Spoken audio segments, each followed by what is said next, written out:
Salama tompoko satria moa maro amintsika ny mangataka fanazavana misy kokoa makasika ny amin'ny hoe fanorenana sy fananganana indray ny troisième temple na ny tempoly fahatelo any Jerusalema dendiaka minitra vitsivitsitsika mba afatsika manome fanazavana misy kokoa makasika ny amin'ity resaka ity. Milaza sy manambaran'izany tokoa ve ny Baiboly raha ny Baiboly no antanitsika sy resantsika makasika ny amin'ny hoe fananganana indray ny tempoly fahatelo samba resabe fotsiny zany mba afatsika mijery an'izay fanambarana nambarany Baiboly azy ato dendelo tantaraina amintsika vetivety ny tantarany tempoly voalohany sy ny faharoa satria matoa zany misy ny fahatelo misy zany nisy zany tamin'ny fotoanandrony ny voalohany sy ny faharoa raha tantara tokoa dia Solomona mpanjaka no nanorina ny tempoly voalohany tamin'ny taona 770 talohan'ny nahaterahany Jesosy Kristy no nananganany Solomona mpanjaka an'izay tempoly voalohany zay rava tanteraka io tempoly io tamin'ny taona 780 talohan'ny nahaterahany Jesosy Kristy rehefa tonga inga Nebokadnezara mpanjaka niaraka tamin'ny miaramila amin'ny Babilôniana nandeha nandrava sy nandringana tany amin'iny faritriny zany hoe 780 talohan'ny nahaterahany Jesosy Kristy no rava tanteraka ny tempoly voalohany izay naoriny Solomona. Tamin'ny taona 770 talohan'ny nahaterahany Jesosy Kristy indray nefa dia nanangana ny antsona hoe tempoly faharoa inga Heroda ary taty amin'ny taona 70 taoriana nahaterahany Jesosy Kristy dia rava tanteraka indray io tempoly faharoa naoriny inga Heroda io rehefa tonga ry zareo Romanina nandrava sy namabo an'iny tanàna iny. Nandeha teny any fotoana taty amin'ny taona 730 sy 900 amin'izao vanim-potoana misy antsika izao dia nanorina anio antsona hoe mosquée Al-Aqsa eo amin'ny Mont de Temple hitantsika izao io ny kalifa faharoa izay antsona hoe Omar bin Al-Khattab mandrakitsika amin'ny resaka izao zany dia ny mosquée Al-Aqsa no misy eo amin'ny toerana izay nanorenana ny tempoly voalohany sy ny faharoa. Petraka avy hatrany ny fanontaniana sy ny adihevitra manao hoe aive zany efa mosquée kay zany no eoka ka ahoana moa zany na possible ny amin'ny hoe mbola isian'ny tempoly fahatelo indray sy ny zavatra tahaka an'izany satria zavatra tsy possible mihitsy zavatra tsy hiaraka mihitsy zany raha jerevantsika ny fanambarany Jesosy ato amin'ny Luka 4:20 dia manambara mazava izy ato dia oringana amin'ny lelatsabatra ozy izy ka hoentina ho babon'ny firenena rehetra ary Jerusalema ho itsahan'ny Jentilisa mandrapatanteraka ny andron'ny Jentilisa mazava tsara mihitsy ny faminaniana izay ambarany Jesosy eto Jerusalema ho itsahan'ny Jentilisa mandrapatanteraka ny andron'ny Jentilisa ka tsy mahagaga izany raha toka mosquée no hitantsika eo amin'ny toerana misy ny nanorenana ny tempoly satria efa fanambarana nomeny Jesosy mialoha izany raha ara-tantara tokoa satria mahagaga mantsy amintsika amin'ny resaka izao dia zareo Israely no mifehany amin'ny faritra rehetra iny marina fa mizara hoe izy Jerusalema est sy ouest mizara sy na eo ary ny fizarany dia ry zareo Israely no tsy azo edikevitra no mifehy tanteraka ny resaka aratafika zany hoe raha tiany zany ny tonga dia akan'le izy avy hatrany dia azony nalaina fa inona ary ny tsy nakany an'le izy tamin'ny adiny 9 andro na ny guerre de 6 jours ara-tantara rehefa tonga teo amin'ny faritra io ry zareo ny miaramila jiosy dia tao avy hatrany nanana hevitra ny amin'ny andao tonga dia apoka dia horavaina ny ty mosquée ty amin'izay tsika afaka manangana ny tempolo antsika teo nefa ireo nandaka nanambarany amin'ny hoe tsy azo sika atao mihitsy zany satria raha zany zavatra misy dia teraka 3e guerre mondiale avy hatrany zany satria ny olona be da be tsy anaiky an'izany dia ho avy hiady dia tsisy zava-banina ntsony eto inona ary vahaolana hitan'zareo fanety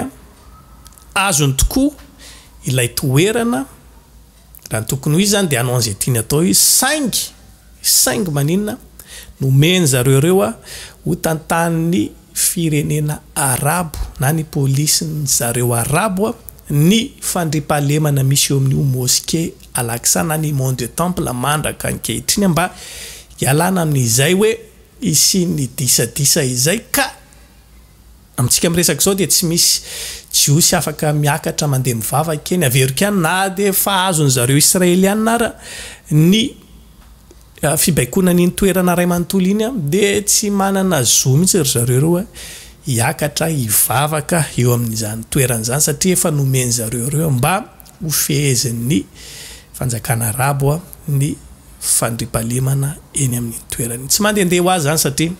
fa aminaniny efa nambaran' Jesosy teo eo amin'ny hoe Jerusalema hitsanjy Jetilisa mandrapatateraky ny andro Jetilisa zany hoe misy fihepitona efa nomenan'ny Jetilisa eo ifehezany aniny faritra iny mandrapatapitra izay fihepitona izay dia ry zareo no ife tamteraka azy amintsika miresaky zao nefany na dia ho ary zany rehetrarehetra zany dia hitatsika fa manomboka miakatra moramora eny amin'izany toeran'izany zareo jiosy manao ny antsoina hoe rituel talmudique zany hoe manao karazana fombafomba mpivavahana fanaon'ireo razambeny taloha teo amin'ny toerana nisy ny tempoly io zareo ary dia skory tena miaramila maro isan-karazana izy amin'izany miaramila jiosy zany hoe ilay miaramila jiosy izay nanome fahefana feno ho an'ireto polisy arabo ireto mba ifehan'iny toerana iny tamin'izany fotoana no tonga manaiky sy mankasitraka ankehitriny miescorte an'ireto jiosy reto manao an'izany rituel talmudique zany eny amin'ny mont de temple iny petraka amin'ny fanontaniantsika ny amin'ny hoe fadala ary ve zany reto olo reto sa olona manao zavatra fahatany fotsiny sa terepanaary ve reto sa entin'ny zavatra be zany fanontaniana petrakitsika ny amin'zareo satria maninona zavatra tsy tokony ho ataony ilay izy nefany tsy mandehandeha ho azy zany rehetrarehetra zany fa efa voasoratra ao anaty baiboly avokoa raha mamakitsika ny any amin'ny apokalypsy toko 1:12 voalohany hatramin'ny faharoa fakio tsara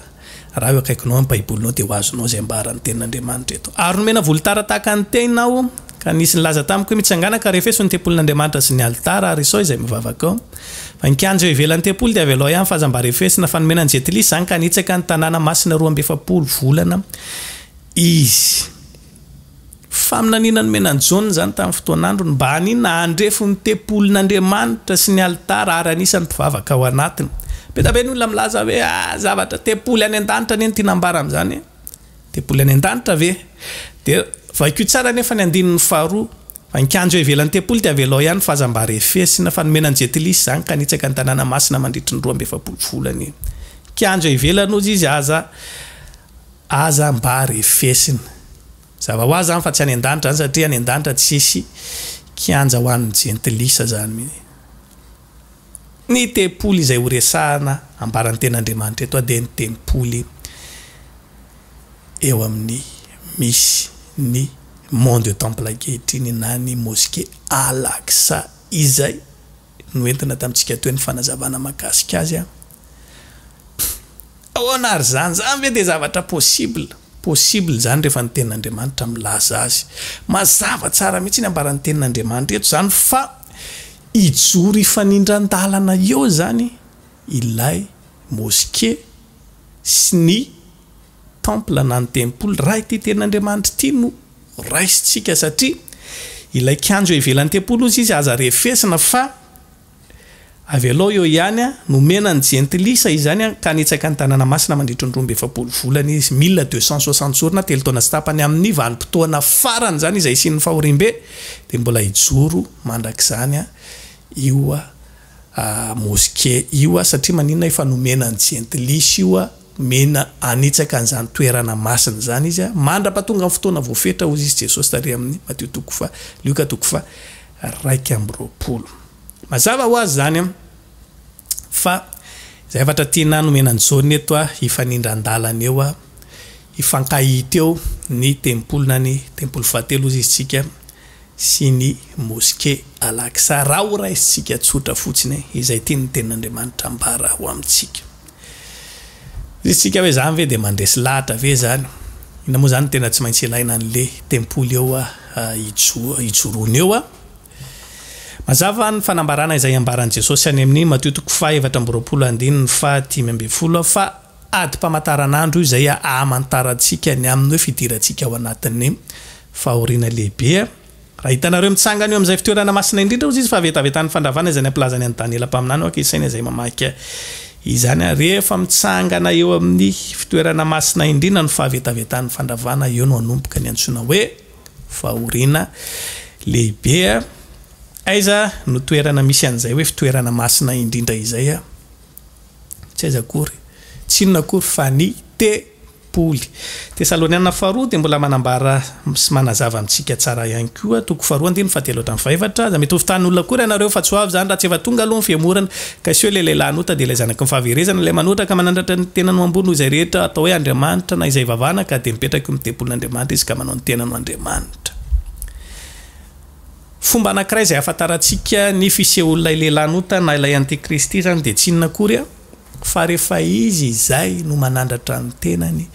ho amboniny Andriamanitra rehetra eo amin'ny tempoly masina. Mazava ho azy zany fa ilaina ary tsy maintsy hisy ny fijoroan'ny tempoly fahatelo mba tanterahany zany zavatra rehetrarehetra zany iseho eto amin'izao tontolo izao.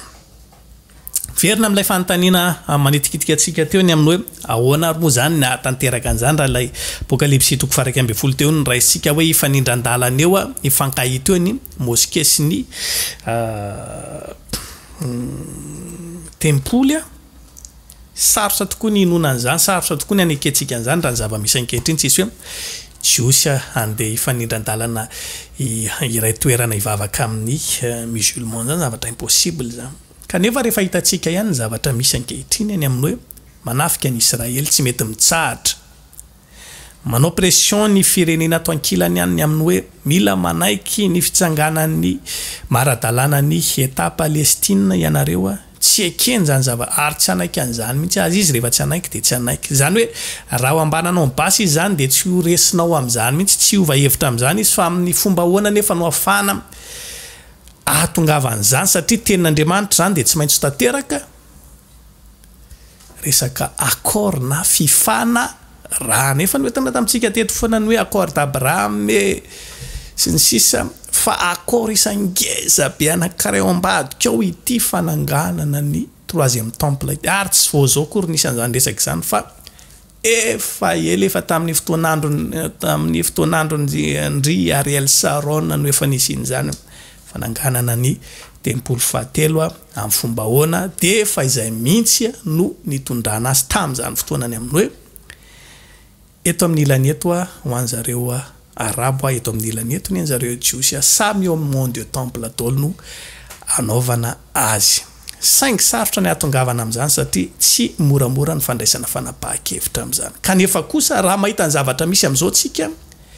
reto Palestine efa sasatra ory tena fadiranovana sy tena ao anatin'ny fahoriana tanteraka mihitsy mbola takiana ihany koa ny hoe kena ny fitsanganan'ny fireneny tsy ho tanteraka mihitsy zany tsy ho tonga mihitsy zany tsy hitsahatra mihitsy ny ady tsy anaiky an'izany mihitsy Israely raha tsy misy zavatra ngeza be ho ataonao takalony ao ary izay takalony azo everina amin'izany akoatra ny hoe accord d'Abraham sy ny hoe fifanarahana ny amin'ny resaka fandripahalemana sy ny ara-barotra sy ny tahaka izany dia ity fananganana tempoly fahatelo ity ary io no resahan'ny olona maro ankehitriny hoe izay no fomba anankiray ahafahana mampitony ny fony Israely amin'izay hoe fanekeny ny fitsanganan'ny fanjakana Palestina sy ny fampitsahara sy ny mety ho fampitsaharany ady. Fampitsarany ady dia mety anaiky an'iny ihany izy ohatra hoe ho avoakany amasy daholo ny otazy dia mety anaiky any izy no fampitsarany ady fa ny faneken'ny fijoroan'ny État Palestina ho ara-dalàna impossible zany raha tsy misy takalo ngeza be ho apetraka ao ary izay zavatra efa manangasanga ao ambadika ao io dia tsy inona akory fa izany proposition mahakasika ny amin'ny fananganana ny tempoly fahatelo ary efa ao ambadimbadika ao ihany koa ny tolo-kevitra izay anaovana an'izany avy amin'zareo Amerikana. Etanika ianao mba hitsidika ny sitany Institut de Temple en Israël any amintsika miresaka izao ahita zavatra maro ianao zavatra mahatalanjona dia ho gaga ianao fa ny zavatra nisy rehetra hatramin'izay tao amin'ny tempoly naoriny Solomona sy Heroda dia efa nanany zareo reto avokoa ary nanambara izy fa enimbolana raha ela indrindra no ananganana ny tepolo fahatelo ny tepolo vaovao raha tonga ny fotoana izany mezany fanjakana topyana eo amin'izany enimbolana raha ela indrindra dia ho tafatsangana zany rehetrarehetra eny fa na dia ny olona izay hitondra ny asa fisoronana ao amin'izany tempolo zany ary dia efa fantatra ny ankehitriny ireo sisa avy amin'ny foko ny arona anao an'izany asa fisoronana masina izany tsy mandehandeha ho azy tompoko izany fa misy dikany ary na tiatsika na tsy tiatsika na hoelana ho aingana tsy maintsy ho tafatsoa izany tempolo fahatelo zany mba tamiteraka izay nampilazaina ny mpaminany ato amin'ny baiboly ametraka ny veloma mandra-pena mandrapitafa ho amintsika ho amin'ny fandarana manaraka indray samy arita eny tompo daholo veloma tompo